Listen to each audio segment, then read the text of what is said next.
Kala ko dati yung buhay namin puro lang kamalasan, kasabay ng pagpasok ko sa mundo ng paangasan. Pero ayos lang kasi ito ang gusto kong lakaran. Nagulat sila nung biglang lumipad yung akala nilang basahan. Teka muna, dahan-dahan, wag masyadong malakas. Pumuputok na sa loob kasi maraming palabas. Baka meron dyang galit pero hindi lang nila malabas. Hindi kasi ako makasarili kaya pati sila hinila pataas. Teka, ang dami nagbago, ugali pati na mukha mo. Ganyan na ba yung mga dapat gawin para mahalin ng mga tao?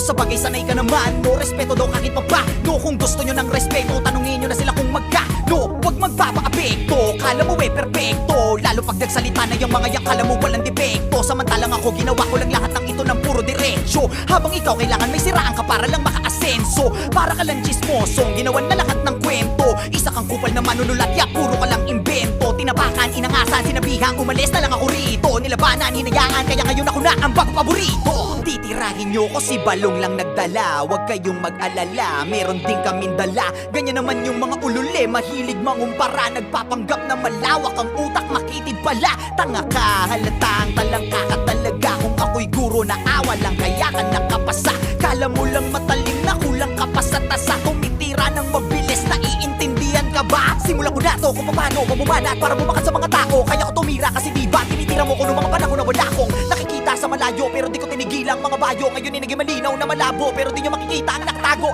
Kala mo yun na di patapos, mga tira ng dila ko di patapon. Nakapila ka di ba, halika ngayon para malaman nila yung kuting sa leon. O siya, sige na, malakas ka na nun. Dapat alam mo na yung panahon, samantalang ako isa na'y mabaon. At alam ko na rin bumalik pa ako.